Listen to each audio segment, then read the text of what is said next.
السلام عليكم ورحمة الله وبركاته. الحمد لله نحمده ونستعينه ونستغفره ونؤمن به ونتوكل عليه ونعوذ بالله من شرور أنفسنا ومن سيئات أعمالنا. من يهده الله فلا مضل له ومن يضلل فلا هادي له.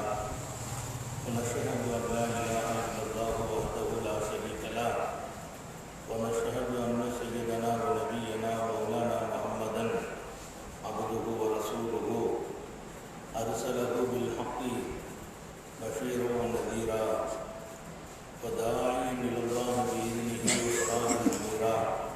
صلى الله على سيدنا محمد وآله الأبرار وأصحابه الأخيار وأزواجه الطيبات الطاهرات. أوصيكم عباد الله وإياي أولا بتقوى الله. أما بعد فأعوذ بالله من الشيطان الرجيم. بسم الله الرحمن الرحيم. إن الله يأمر بالعدل والإحسان. وقال نبي الله سيد البشر محمد رسول الله صلى الله عليه وسلم: كلمة عدل أفضل الجهاد كلمة عدل. صدق نبي الله سيد البشر محمد رسول الله صلى الله عليه وسلم. எல்லாம் வல்ல அல்லாஹுவின் அன்பும் மேலான கருணையும் நமக்கெல்லாம் வந்து சேரட்டுமாக. நமது உயிரினும் மேலான கண்மணி நபிகள் நாயகம் ஸல்லல்லாஹு அலைஹி வஸல்லம் அவர்களின் அன்பையும் ஷஃபாஅத்தையும் பெறுவதற்கு அல்லாஹ் நம் எல்லோருக்கும் தௌஃபீக் செய்வானாக. அல்லாஹ் ரஹ்மான் நமக்கும் நம்முடைய பெற்றோர், மனைவி, மக்கள், குடும்பத்தார் யாவருக்கும் உயிர் உள்ள வரையிலும் உடல் சுகத்தை நசீபாக்கி தருவானாக. மருத்துவமனை கஷ்டம், அதன் சிரமம், செலவுகளில் இருந்து நிரந்தரமான பாதுகாப்பை அல்லாஹ் நம் எல்லோருக்கும் கொடுத்தருள் புரிவானாக. வானம் பூமியினுடைய ஆபத்துகளை விட்டோம், முசீபத்துகளை விட்டோம், கெட்ட முடிவுகளை விட்டோம் நம்மையும் நம் குடும்பத்தையும் பாதுகாத்து அருள் புரிவானாக. அவனுடைய படைப்புகளின் தீங்குகள் அனைத்திலிருந்தும் நம்மையும் நம் சமூகத்தையும் காத்தருள் புரிவானாக. அல்லாஹ்வின் பேரருளால் அருள் நிறைந்த புனிதமான ரமலானுடைய காலத்தில் எல்லா வகையிலும் அவன் பொருத்தத்தை தேடி அமைந்திருக்கிறோம். சங்கை மிக்கவர்களே, இரண்டாம் பகுதி கிட்டத்தட்ட பாதி அடைந்து அடுத்து உன்னதமான இத்திகாஃபை நோக்கி அதன் அருளை பெறுவதற்கு, லைலத்துல் கத்ரை அடைவதற்கு நாம் ரொம்பவே ஆசைப்பட்டுக் கொண்டிருக்கிற இந்த நேரத்தில் அல்லாஹ் நம்மை நமது ஆசைகள் நிறைவேற தௌஃபீக் செய்வானாக. அன்பானவர்களே, காத்தமுன் நபியின் ஸல்லல்லாஹு அலைஹி வஸல்லம் இந்த சமூகத்தை நீதி தவறாது வாழும் வாழ்க்கையை கற்றுத் தருகிறார்கள். அல்லாஹ் திருக்குரான் ஷரீஃபிலே ஒரு செய்தி இப்படி சொல்வான்: இன்னல்லாஹ யஅமுரு பில் அத்லி வல் இஹ்சான். அல்லாஹ் உங்களுக்கெல்லாம் இப்படி ஒரு கட்டளை இடுகிறான். என்ன கட்டளை? நீங்கள் நீதியோடு நடக்க வேண்டும் என்று கட்டளை இடுகிறான். நீதி காட்டுவதிலே அவன் மிக ஆச்சரியமானவன். சில பேர்கள் சூழ்நிலைக்கு தக்க மாறிடுவாங்க. அன்பாளர்களும் அருளாளர்களாக இருந்த பல பேர்கள் நீதி விஷயத்தில் சரியா நடக்கிறது இல்லை. நீதம் காட்டுவதில் ரொம்ப பெரிய தவறு செய்து விடுகிறார்கள். என்னைக்கோ செய்த தவறுக்காக சமாதானம் ஆன பின்னாலும் பழிவாங்குபவர்கள் வாழ்ந்து கொண்டிருக்கக்கூடிய இந்த உலகத்தை நாம் பார்க்கிறோம். சமாதானம் ரெண்டு பேருக்கு ஏற்பட்டு விட்டது. அதற்கு பின்னாலும் கூட எப்படியாவது ஒரு சந்தர்ப்பம் கிடைத்தால் அன்றைக்கு அவர் செய்த துரோகத்திற்கு நம்ம தண்டனை கொடுத்துடணும், பழிவாங்கிடணும்னு நினைக்கிறவங்க இருக்கிறார். அல்லாஹ் சொல்வான்: அல்லாஹு பிதல்லாமில் அபீத். தன் அடியார்களுக்கு அல்லாஹ் அநீதி செய்யவே மாட்டான் என்கிறான். எத்தனை முறை அவன் அல்லாஹ்வுக்கு மாற்றமாக நடந்தாலும் கூட அவன் திருந்தி வருகிற போது ரப்புடைய நீதி தான் நிறைக்கும். அவன் நீதி காத்திருக்கும் அவனை ஏற்பதற்கு. எல்லா மக்களோடும் நீதியோடு நடப்பான் அல்லாஹ். நீதி காட்டுவதிலே நமக்கு சாதகமானவங்க, பாதகமானவங்க, பிரியமானவங்க, பிரியத்துக்கு அப்பாற்பட்டவங்க, நமக்கு நண்பர்கள் இவங்க, நமக்கு எதிரிகள் இவங்க அப்படிங்கிற நிலைகளை பெருமானார் ஸல்லல்லாஹு அலைஹி வஸல்லம் கண்டிக்கிறார்கள். அல்லாஹ் அந்த சிபத்துக்கு தன்னை சொந்தமாக்கி கொண்ட காரணத்தினால் நீங்கள் பார்க்கலாம், உலகத்திலே அவனை ரொம்பவும் தவறாக அவனை பற்றி பேசியவர்களை கூட அவங்க திருந்தி வர்ற காலத்தில் அல்லாஹ் மன்னிக்கிறானே தவிர அவங்கள தண்டிக்கிறது இல்லை, அநீதி செய்யறது இல்லை. அவனுக்கு அப்படி ஒரு பேரை சொல்வான், அடியார்களை எப்போதும் அல்லாஹ் அநீதி செய்யறது இல்லை. சில பேர் இந்த யானை அளவில் ஒதுக்கிறதா ஒதுக்கி வச்சுட்டு இருப்பாங்க. என்னைக்கு சந்தர்ப்பம் கிடைக்கும், எப்போ இவனை பழி வாங்கலாம், எப்போ இவனை மட்டும் வசமாக்கிக்குவான். ரெண்டு பேரும் சகஜ நிலைக்கு வந்த பின்னால், சிரித்த பின்னால், பழகின பின்னால் முகம் கொடுத்து பேசுகிறார்கள், ஒன்னா போறாங்க வர்றாங்க. ஆனாலும் அவன் ஒரு சந்தர்ப்பத்தை எதிர்பார்த்து கொண்டிருப்பான். இந்த செயலை கண்டிக்கிறார்கள் ஹாரூன் ஸல்லல்லாஹு அலைஹி வஸல்லம். அப்போ நீதமான வாழ்க்கைங்கிறது இன்னைக்கு மக்களுக்கு தேவை. நீதம்ங்கிறது பல வகையிலையும் நமக்குள்ளே வெளிப்படணும். ஏன்னா அது அல்லாஹ்வுடைய கட்டளை ஆகி போச்சு. யாமுரு பில் அத்ல், அல்லாஹ் நீதத்தை ஏவுகிறான். எப்பவும் நீதமா நடக்கணும் எல்லா விஷயத்திலும். குறிப்பாக நம்முடைய பொறுப்பு என்று வரும்போது நீதமா நடக்கணும். அதாலத்தில் வாலின்னு எழுதுவாங்க ஒரு செய்தி, முதல் செய்தி. பொறுப்பாளர்கள் நீதம் காட்டுறது. பொறுப்புங்கிறது பெரிய பொறுப்பு. இமாமுல் ஆதில் நாங்கள் பெருமானார் ஸல்லல்லாஹு அலைஹி வஸல்லம், நாளை மறுமையிலே அரிசுடைய நிழல் பெறுகிறவர்களில் ஒருவர் நீதம் காட்டிய பேரரசர். பெரிய பொறுப்பு. ஆட்சியில் இருப்பவங்க எல்லாரோடும் நீதமா நடக்கணும். மதங்களை பார்க்க கூடாது, ஜாதிகள் இல்லை. ஆட்சியாளர்களை பொறுத்தவரையில் அவர்களுக்கு கீழ் இருக்கிற, அவர்களின் பொறுப்பின் கீழ் இருக்கிற அத்தனை பேர்களிடத்தில் நீதம் காட்டுவது, எல்லோரையும் சமமாக நடத்துவது. எதை செய்தாலும் அத்தனை பேர்களின் அன்பையும் நீதியோடு பார்த்து நடத்துகிற ஒரு செயலில் அவர்கள் இருக்க வேண்டும். அப்போ வலி பொறுப்பாளர் வாலிங்கிறாங்க. அவர்கிட்ட இருக்கிற நீதம் என்பது எப்போதும் கொஞ்சமும் எதிலும் பேசக்கூடாது. அமீருல் முஃமினீனாக இருக்கிற உமரை ஃபாரூக் ரலியல்லாஹு அன்ஹு சொல்வார்கள், எனக்குள்ளே குறை இருந்தால் எடுத்து சொல்லுங்கள். என்னுடைய குறையை சொல்பவருக்கு அல்லாஹ் வாழ்க்கையிலே செழிப்பை தரட்டும், நிம்மதியை தரட்டும் என்று துஆ செய்தாங்க. ஏன்? நான் தப்பு பண்ணிட்டேன்னா இங்க எடுத்து காட்டுங்கள். நான் எங்கேயாவது நீதம் தவறுகிறேன் என்றால் சொல்லிவிடுங்கள். நான் சரியாக நடக்க வேண்டும் என்பார்கள் அமீருல் முஃமினீன். எந்த காலத்திலும் யாரும் எடுத்துச் சொல்கிற அளவிற்கு இல்லை அழகான நீதம். அப்போ அதே மாதிரி மேல் மட்டத்திலிருந்து ஒரு பொறுப்புல இருக்கிறார், ஊர் தலைவர், பள்ளிவாசல் தலைவர், ஜமாத்துடைய பொறுப்பு. அவர் நினைச்சா என்னமும் செய்யலாம். அவர் கையில் எல்லா பொறுப்பையும் கொடுத்திருக்கிறோம். அந்த பொறுப்பாளர்கள் நீதம் காட்ட வேண்டும். அப்ப முதல்ல பொறுப்புல இருக்கிறவங்க சிறிய பெரிய பொறுப்பு அத்தனையிலே அவங்க நீதமா நடக்கணும். முதலாளி வந்தா தொழிலாளிகளை சமமாக நடத்தணும். ஒரு கம்பெனி அவங்க ஸ்டாஃபுகள் இடத்துல கரெக்டா நடக்கணும்.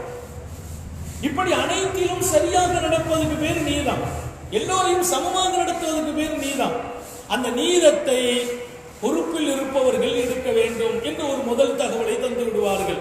இரண்டாவது, அந்த பொறுப்புல பிரிச்சு கொண்டு வர்ற போது குடும்பத்தினுடைய பொறுப்புல இருப்பவர் தன் குடும்பத்துக்கு கீழே இருக்கிறவங்க நீதமா நடக்க, பிள்ளைங்கள்ட்ட குறிப்பா நீதமா நடக்க, ஆண் பெண் வித்தியாசப்படுத்தக்கூடாது, தன் மக்களிடத்தில் நீதமா நடக்கணும். இப்படி சொல்வார்கள், எச்சரிக்கிறார்கள்.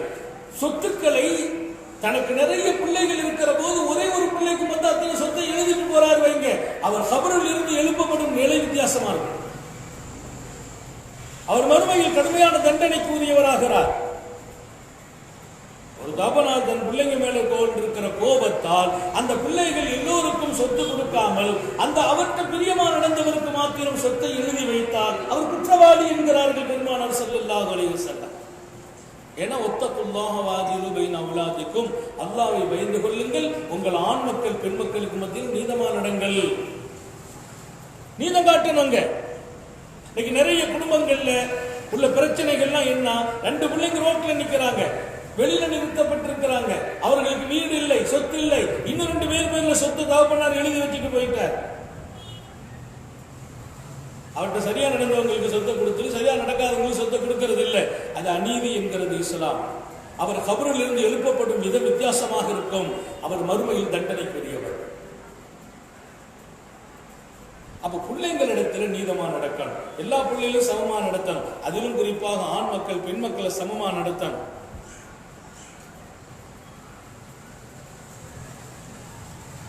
ஹதீஸ் ஷரீஃபிலே பல்வேறு செய்திகள்.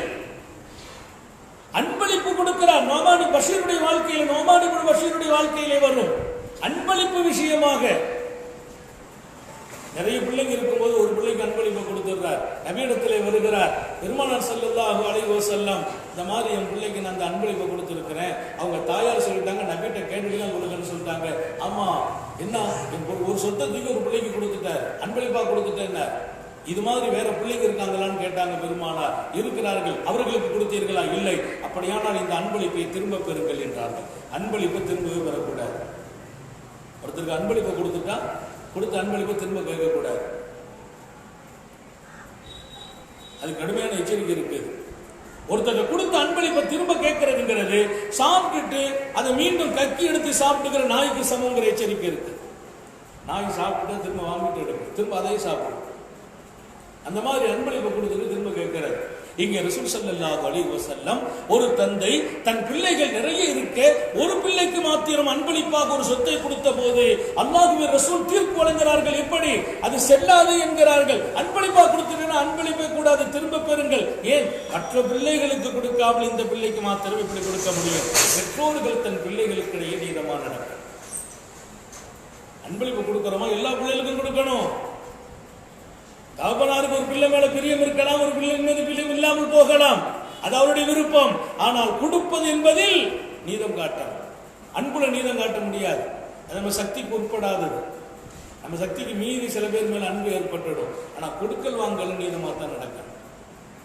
அப்போ ஒவ்வொரு தந்தையும் தன்னுடைய குடும்ப விஷயத்திலே தன் பிள்ளைகளிடத்தில் நீதமாக நடக்க வேண்டும். அதிலும் குறிப்பாக ஆண் மக்கள் பெண் மக்கள் வித்தியாசம் பார்க்காமல் ஆண் மக்களிடத்திலும் நீதம், பெண் மக்களிடத்திலும் நீதம். சில குடும்பத்தில் ஆண் பிள்ளைகளுக்கு நிறைய மதிப்பு கொடுப்பாங்க, பெண் மக்களை கொஞ்சம் மட்டம் தட்டியே வச்சிருப்பாங்க, ஓரமாட்டே வச்சிருப்பாங்க. பெண் மக்களுக்கு சொத்து கூட பல இடத்துல கொடுப்பதில்லை. இல்லை, அதை அனுமதிக்கவே முடியாது. ஆணுக்கும் சொத்திலே பங்குண்டு, பெண்ணுக்கும் பங்குண்டு. அல்லாஹ் சொன்னபடி அந்த பங்கு இருக்கணும். ஆணுக்கு 2 பங்கு என்றால் பெண்ணுக்கு 1 பங்கு. பெண்ணுடைய பங்கு என்பது அதை நீங்க விட்டு கொடுத்துருங்க அப்படின்னு சொல்றதுக்கு அதிகாரம் யாருக்கும் இல்லை. அந்த பெண் நினைத்தால் விட்டு கொடுக்கலாம்.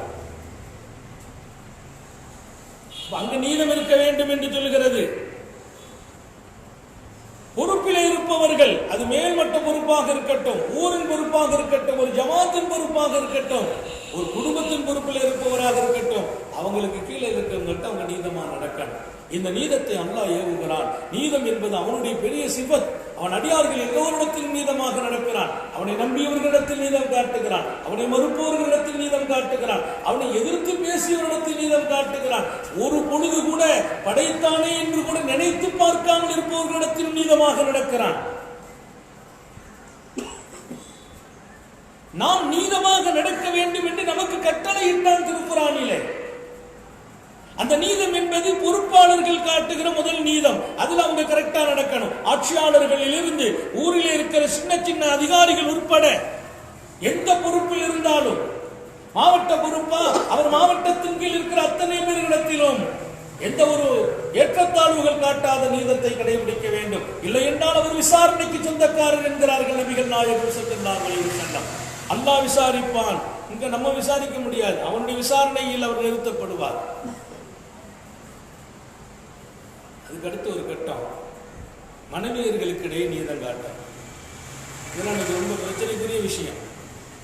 கணவன் மனைவிக்கு இடையே நீதம் இருக்கணும். ஒரு பல மனைவியர்களை திருமணம் செய்துட்டான எல்லாத்தையும் நீதமா நடக்கணும். ஒரு மனைவிக்கு ஒரு மகன் இன்னொரு மனைவிக்கு வேறு மாதிரி நடக்க மார்க்க அனுமதிக்காது. அந்த மனைவி இடத்தில் எப்படியோ அடுத்த மனைவி இடத்தில் அப்படி நடக்கணும். நீதம் காட்டினாதான் 2 மனைவியை கல்யாணம் முடிக்கலாம். ஒரு மனைவியை விட கூடுதலா நிக்கா செய்யறது அனுமதி நீதம் இருந்தாதான். இவர் கொஞ்சம் அந்த அம்மா கொஞ்சம் அழகா இருக்குன்னு அந்த பக்கம் சாஞ்சிருவாருன்னா இவர் இன்னொரு பெண்ணை நிக்கா செய்ய அனுமதியை மார்க்கம் கொடுக்காது.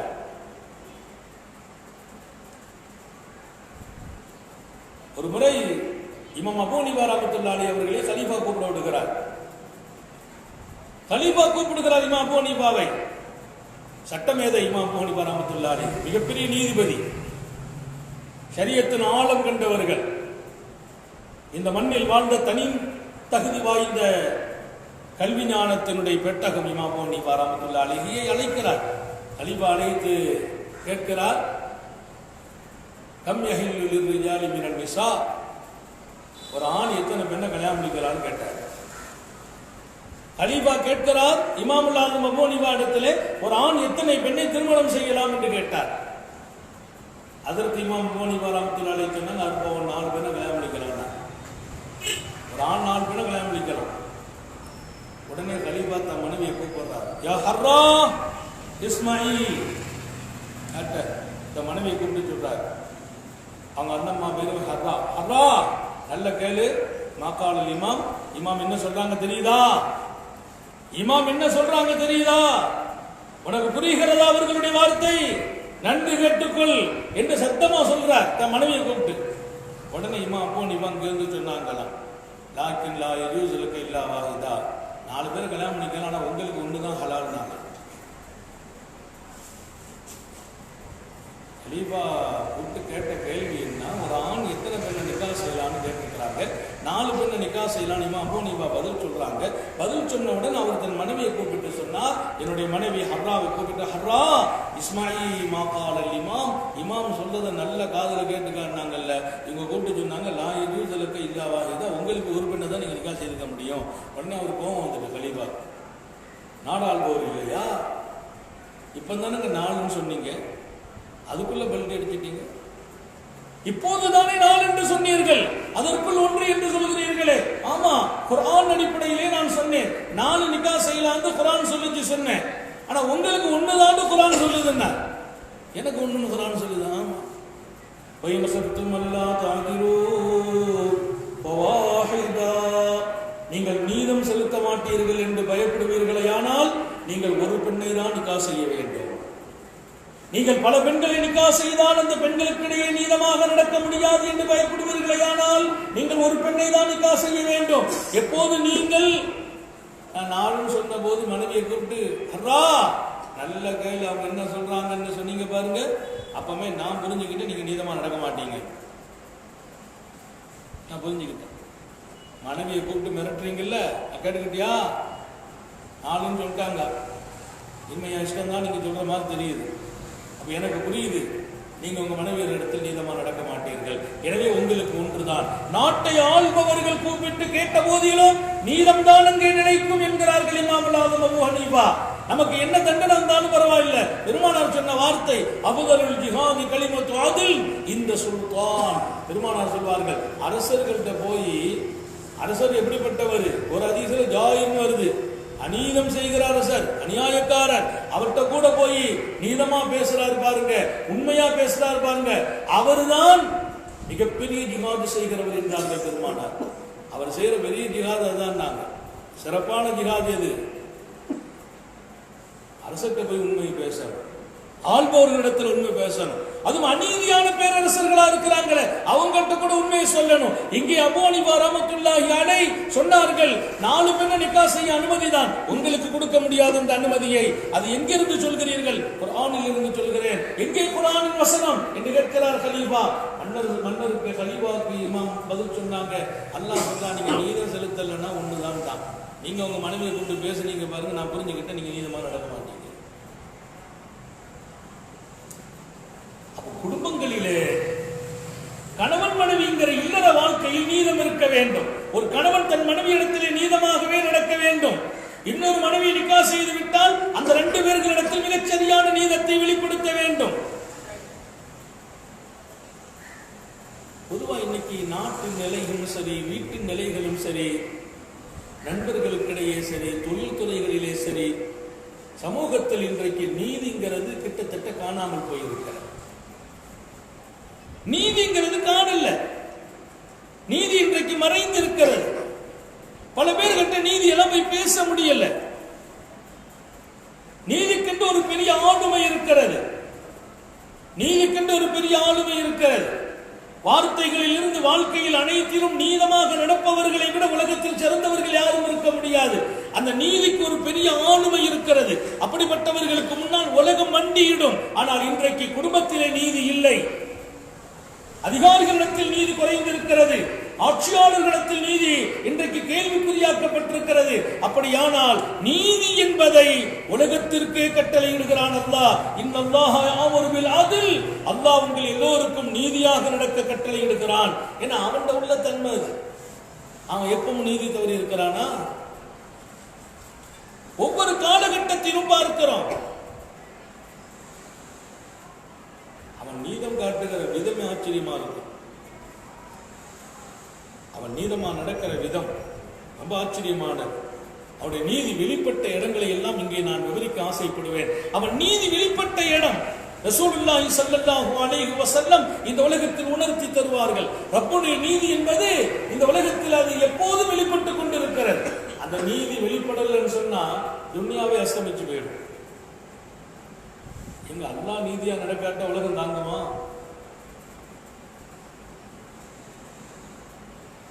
அவன் நீதியாளன் என்பதால் நமக்கு ஒரு நம்பிக்கை இருக்கிறது. அவன் நீதியாளன் என்பதால் நமக்கு ஒரு நிம்மதி இருக்கிறது. எப்பவும் அவன் இவர் நமக்கு பிடிக்காத ஆள் என்று நம்மகிட்ட நடக்கிறது இல்லை. ஒருத்தர் நமக்கு பிடிக்கலன்னா அவர்கிட்ட நம்ம வேற மாதிரி நடப்போம். அல்லாஹ்வுக்கு நம்ம பிடிக்காத ஆளா போனா கூட நம்மகிட்ட வேற மாதிரி நடக்கிறது இல்லை. ஒரு செய்தி நான் படித்தேன், ரொம்ப ஆச்சரியப்பட்டேன். அதற்கு மூசா நபி அலைஹிஸ்ஸலாத்தோடு காரூன் கொஞ்சம் தவறாக நடந்த போது காரூன் மீது கோபப்பட்ட மூசா அலைஹிஸ்ஸலாம் பூமிக்கு கட்டளையிட்டு அவனை பிடித்து விடு என்கிறார்கள். அவன் என்னை விடுங்கள், இனிமேல் நான் தவற மாட்டேன் என்கிறான். மீண்டும் பிடிக்க சொல்கிறார்கள். மீண்டும் பிடித்தது, காலை பிடித்தது, வயிற்றை வரைக்கும் பிடித்தது. மீண்டும் பிடிக்க சொல்கிறார்கள், கழுத்து வரைக்கும் வந்தது. மீண்டும் நபிகிட்ட தான் உதவி கேட்டான். அப்போ அல்லாஹ் நபியை கூப்பிட்டு சொன்னான், அவன் உங்களிடத்தில் உதவி கேட்டான். 2 தடவை கேட்டான், 3 தடவை கேட்டான். புடி நீங்க பிடிச்சிட்டு பூமி எங்கிட்ட கேட்டிருந்தா நான் உதவி செய்திருப்பேன். மிகப்பெரிய நபி. அவன் செய்த அநீதி, அவனுக்கு கொடுத்த தண்டனை நியாயமானது. நபியை பொறுத்தவரையில் அவன் அவ்வளவு தவறு செய்தவன். ஆனால் இவ்வளவு தவறு செய்தவனையும் அல்லாஹ் துரோகியாக பார்ப்பதில்லை, விரோதியாக பார்ப்பதில்லை. எங்கிட்ட கேட்டிருந்தா நான் அவனை காப்பாத்திருப்பேன். என்ன சொல்வது அவனுடைய நீதியை? அந்த நீதிக்கு எந்த எல்லையை கொண்டு நாம் தர முடியும்?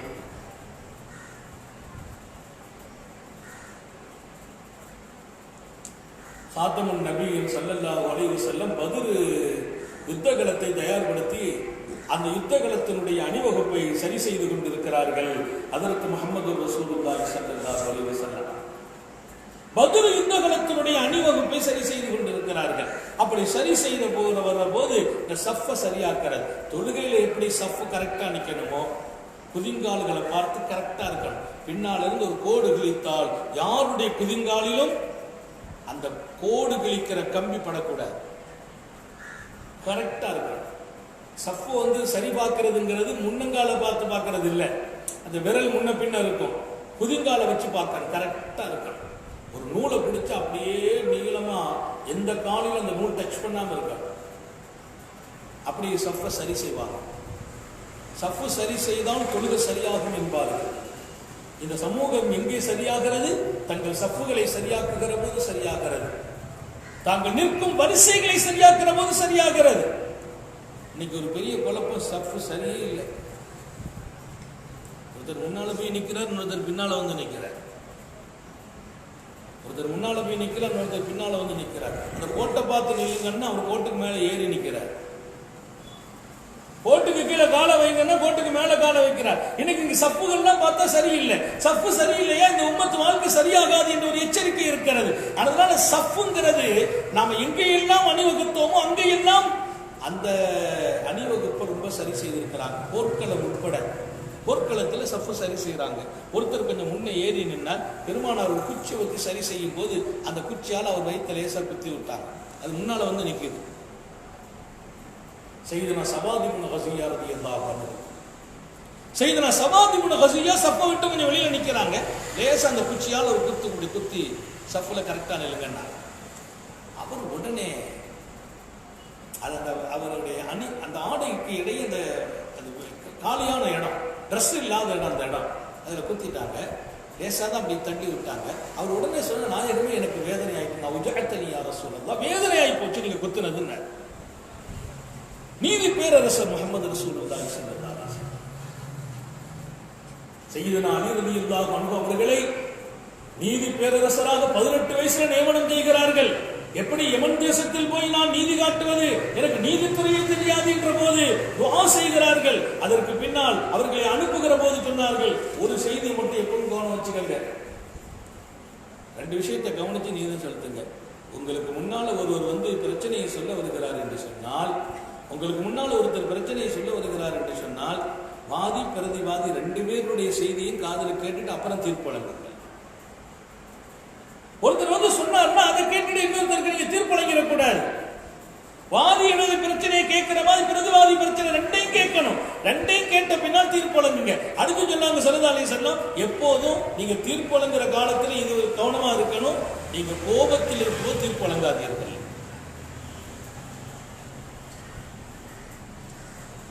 கோபமா இருக்கும்போது தீர்ப்பு வழங்கக்கூடாது. ஏன்னா கோபத்தில் வழங்குற எந்த தீர்ப்பும் சரியா இருக்காது. ஒரு தகப்பனா இருந்தாலும் சரி, மனைவியா இருந்தாலும் சரி, பிள்ளைகளா இருந்தாலும் சரி, கோபத்தில் நம்ம ஏதாச்சும் ஒரு தீர்ப்பு வழங்கணும்னா தீர்ப்பு சரியா இருக்காது. கோப நிலையிலே தீர்ப்பு வழங்காதீர்கள். வாதி பிரதிவாதி 2 பேருடைய குற்றையும் நன்கு கேட்டதற்கு பின்னால் விசாரித்த பின்னால் தீர்ப்பு வழங்குங்க. ஒருத்தர் சொன்னார்னா அதை கேட்டுட்டு தீர்ப்பு வழங்க கூடாது. இவர் சொன்னார், அதில் அவர் ரொம்ப தப்பா நடந்துட்டாரு, ரொம்ப கஷ்டப்படுத்திட்டாரு, நேர்மையா இல்ல, நீங்க கேட்டு சொல்லுங்கன்னா உடனே அவர் தப்பா நடந்தாருல, அவரை ஊரை விட்டு நீக்கிறோம் அப்படின்னு நீங்க தீர்ப்பு வழங்க கூடாது. அவரை கூப்பிடுங்க, ஏன்பா என்னை பத்தி ஒரு சொல்றாருன்னு அவரை விசாரிக்கணும். இன்னைக்குள்ள பிரச்சனை எல்லாம் ஒருத்தரை பத்தி ஒருத்தர் ரிப்போர்ட் கொடுத்துட்டா உடனே அதை கேட்டுட்டு தீர்ப்பு வழங்கிறது. அது இன்றைக்கு நிறைய ஊர்களில் பாதிப்பை ஏற்படுத்தி இருக்கிறது.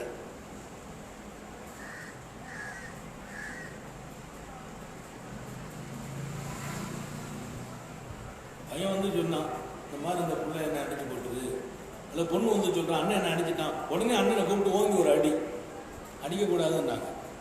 கூப்பிட்டு கேளுங்க, ஏன்டா அடிச்சேன், இல்லை நான் அடிக்கல, சும்மா சொல்லுது. அட வீட்டிலே கூட ஒரு பிள்ளை தன் சகோதரனை பற்றி தகப்பனாரிடத்தில் சொல்கிறது என்றால் உடனே தீர்ப்பு வழங்காதீர்கள், விசாரியுங்க. ஏன்பா நீ செய்த, உண்மையா இல்லையா?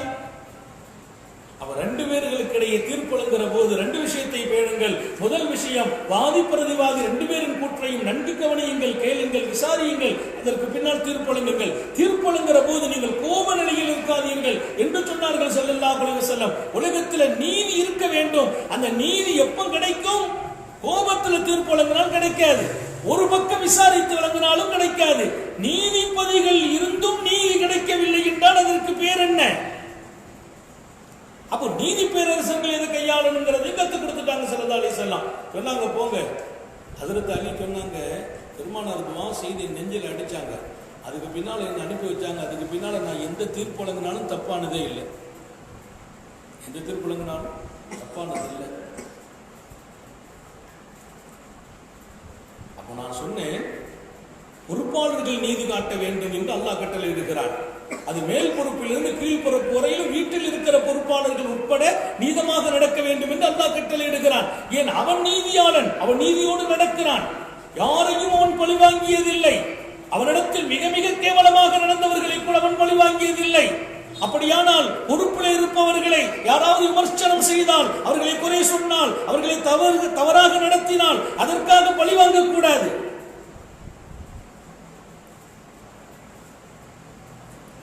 பொறுப்பில் இருந்தோம்னா எல்லா பேரும் வரும். 4 பேர் நல்லா சொன்னா 4 பேர் கிட்டது சொல்லுவாங்க. எல்லாரும் நம்மளை வாழ்த்தலாம் மாட்டாங்க.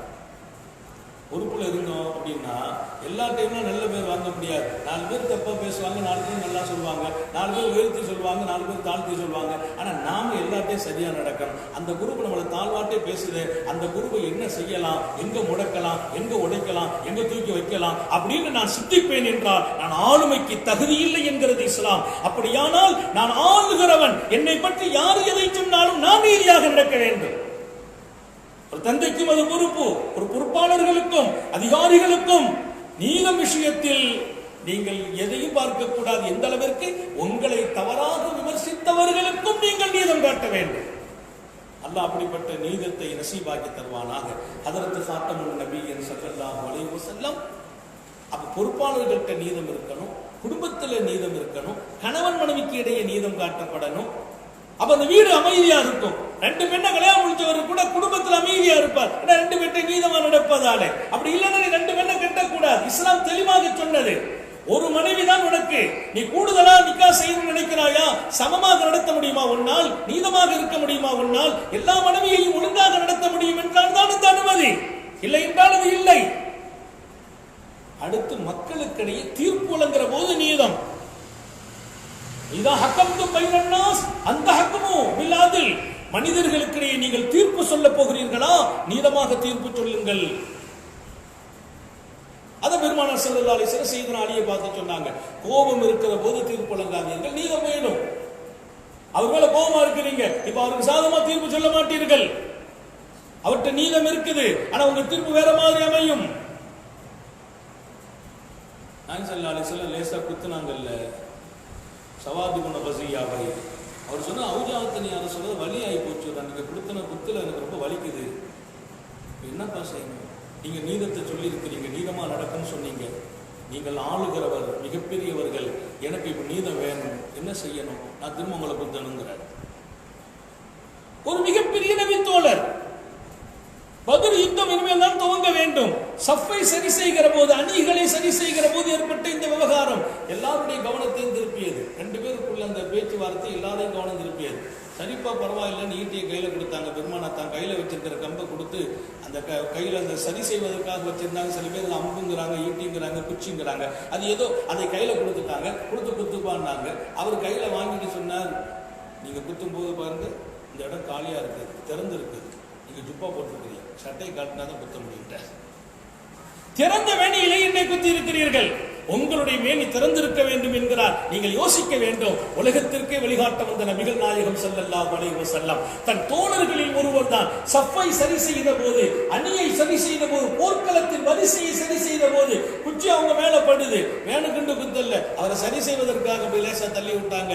அவர் உங்களுக்கு நான் பதில் செய்ய வேண்டும் என்கிறார். என்ன செய்யணும்னு குச்ச கையில கொடுத்து குத்திக்கப்பாண்டாங்க. சட்டை இருக்குது என் மேல, உங்க மேல, என் மேல சட்டை இல்லையே, சட்டை கலண்டதுக்குள்ள போட்டாங்க ஸல்லல்லாஹு அலைஹி வஸல்லம். ரொம்ப வெக்கமா இருப்பாங்க, எப்போதும் ரொம்ப வெக்கப்படுவாங்க. அப்படியெல்லாம் மேனியை காட்டுறது இல்லை. நீதி நிலைநிறுத்தப்படணும். உலகத்திற்கு முன்மாதிரி அவர்கள். அல்லாஹ் எவ்வளவு நீதமானவனோ அந்த நீதத்தில் கொஞ்சம் பிசகாமல் நீதம் காட்டியவர்கள் நபிகள் நாயகம். எல்லோருக்கும், நபியை ஏற்றவர்களுக்கும், நபியை எதிர்த்தவர்களுக்கும், நபியை தாக்கியவர்களுக்கும், இன்னும் சொல்வேன், நபியை நாட்டை விட்டு வெளியாக்கிய அரபுலக மக்கள் மக்காவிற்குள் மீண்டும் நபி அவர்கள் வந்தபோது மக்கா வெற்றி கொள்ளப்பட்டது. குற்றவாளிகள் எல்லாம் இருக்கிறார்கள். நபியை ஊரை விட்டு வெளியாக்கியவர்கள், தீங்களித்தவர்கள், நோவினை கொடுத்தவர்கள், அவர்கள் வீட்டுக்குள்ளே வந்து கஷ்டம் கொடுத்தவர்கள், தாக்கியவர்களும் நிற்கிறார்கள் அணியிலே. நபி பெருமானாரின் குடும்பத்தை பழிவாங்கியவர்கள் எல்லாம் நிற்கிறார்கள். பெருமானார் ஸல்லல்லாஹு அலைஹி வஸல்லம் மக்காவின் முடிசூடா மன்னராக வந்திருக்கிறாங்க. இப்ப பெருமானார் சொன்ன வார்த்தை என்ன தெரியுமா? தஸ்ரீப் அலைக்கும் அல்யௌம், யாருக்கும் இன்னைக்கு நான் குற்றம் பிடிக்கிறதா இல்லை, தண்டனை கொடுக்கிறதா இல்லை, போங்க எல்லாருக்கும் பொது மன்னிப்புன்னா. எவ்வளவு பெரிய நீதி பேரரசர் கண்மணி முஹம்மது ரசூலுல்லாஹி ஸல்லல்லாஹு அலைஹி வஸல்லம். சட்டை கழட்டி போட்டாங்க. அவர் குச்சியை கொண்டு அப்படியே பக்கத்துல வந்து தப்புன்னு குச்சியை தூக்கி வீசிட்டு நபியை கட்டி பிடிச்சிட்டார். கட்டி பிடிச்சி நபியினுடைய உடல் திறந்த மேனியோடு தன்னுடைய உடல் திறந்த மேனியை அணைத்துக் கொண்டார். ஆனந்த கண்ணீர் வடித்தார். பெருமானார், என்ன இது யா சவாப், என்ன காரியம் செய்கிறீர்கள் என்றார்கள். நாயகமே, தாங்களுக்கு நன்கு தெரியும், நான் இப்போது போர்க்களத்திற்கு போக போகிறேன். எனக்கு நம்பிக்கை இல்லை நான் இந்த போரில் இருந்து உயிர் தப்புவேன் என்று. நான் இந்த போரில் கொல்லப்பட்டால் மரணமடைந்தால் என்னை என் ரப்பு அழைக்கப் போகிறான். அவனை சந்திக்கிற போது நான் ஆசைப்பட்டேன், என் கடைசி நேரம் என் உடல் உங்கள் உடலோடு பட்ட நிலையில் நான் மன்னரைக்கு போக வேண்டும். என் மேனி உங்கள் மேனியை தொட்டு மன்னரைக்கு போகுமையானால் மன்னரை கூட சொர்க்கமாகிவிடும். நாயகமே, சுப்ஹானல்லாஹ், மண் என்னை தொடுமா, மண் என்னை தின்னுமா? இந்த மேனி உங்கள் மேனி பட்ட மேனி இல்லையா? பெருமானார் துஆ செய்தார். அவருக்கு தெரியும் நபி எந்த வகையிலும் அவர் தாக்க மாட்டார், நபி எந்த வகையிலும் வேணுக்கென்று குத்தி இருக்க மாட்டார்கள், எல்லாம் தெரியும். அவருடைய ஆசையெல்லாம் அன்னலாரின் மேனியை நாம் எப்போது இப்படி ஒரு வாய்ப்பை பெற முடியும், இப்ப பெற முடியும் என நீதின்னு கேட்டா கட்டுப்பட்டுருவாங்க. சங்கை மிக்கவர்களே, அல்லாஹ் இந்த உலகத்திற்கு திருக்குர்ஆனின் வழியை சொன்ன ஒரு பெரிய விஷயம், இன்னல்லாஹ யஅமுருக்கும் பில் அத்லி வல் இஹ்சான். அல்லாஹ் உங்கள் எல்லோருக்கும் நீதியை கொண்டு ஏவுகிறான். நீங்கள் நீதியோடு நடக்க வேண்டும் என்று ஏவுகிறான். குடும்பத்திலே, சமூகத்திலே, நாட்டிலே, அரசியலிலே, ஆன்மீகத்திலே, குடும்ப வாழ்விலே, எல்லா வகையிலும் மக்களுக்கிடையே தீர்ப்பு வழங்குவதிலே நீதம் காட்ட வேண்டும் என்று அல்லாஹ் ஏவுகிறான். ஏன்? உலகத்தில் யாருக்கும் நீதம் இல்லாமல் அவன் நடந்ததில்லை, நடத்துவதில்லை. எல்லாருக்கும் சாப்பாடு கொடுக்கிறான். வசதியா இருக்கிறவங்க, வாசி வசதி இல்லாதவர்கள், உயர்வானவர்கள், தாழ்வானவர்கள், அவன் கேட்கிறவங்க, கேட்காதவங்க எல்லாருக்கும் அவன் கொடுப்பான். ஏன்? அவன் நீதியாளன். அந்த தன்மை இந்த மண்ணில் வாழ ஆசைப்பட்டான். அவன் நீதி வெளிப்படுவது அற்புதமானது. அந்த நீதியை நமது வாழ்க்கையில் எப்போதும் நமது குடும்பத்திலிருந்து நாம் எடுப்போம். எல்லா இடங்களிலும் நம்மீது மற்றவர்கள் நீதம் காட்டுவதற்கும் நாம் மற்றவர்களிடத்தில் நீதமாக நடப்பதற்கும் வேறொரு புரிவானாக படைத்தவன் என்று துஆ செய்து சோதனைகள், நெருக்கடிகள், கெட்ட முடிவுகளில் இருந்து பாதுகாப்பானாக. நீண்ட நெடிய நாட்கள் நோய் நொடிகள் இல்லாமல் உடல் ஆரோக்கியத்தோடு மனநிறைவோடு இன்பத்தோடு அல்லாஹுவை நின்று வணங்கி வழிபட்டு வாழும் நசீபையும் பாக்கியத்தையும் எல்லாம் அல்ல அல்லாஹ் உங்களுக்கும் எனக்கும், நம்மை ஈன்றெடுத்த தாய் தந்தையர்களுக்கும், நமது மனைவி, மக்கள், உற்றார், உறவினர் யாவருக்கும் கொடுத்தவர் அறிவானாக. நமது உயிரினும் மேலான கண்மணி நபிகள் நாயகம் ஸல்லல்லாஹு அலைஹி வஸல்லம் அவர்களை கனவிலும் நனவிலும் கண்டுகளிக்கும் பெரும் பாக்கியத்தை அல்லாஹ் நம் எல்லோருக்கும் கொடுத்தருள் புரிவானாக. இந்த நல்ல துஆக்களோடு உங்கள் எல்லோருடைய பிரார்த்தனையை ஆதரவு வைத்து என் வார்த்தைகளை நிறைவுபடுத்துகிறேன். வாஹிரு தாவானா அல்ஹம்துலில்லாஹி ரப்பில் ஆலமீன். அஸ்ஸலாமு அலைக்கும் வரஹ்மத்துல்லாஹி வபரகாத்துஹு. சுப்ஹானல்லாஹ்.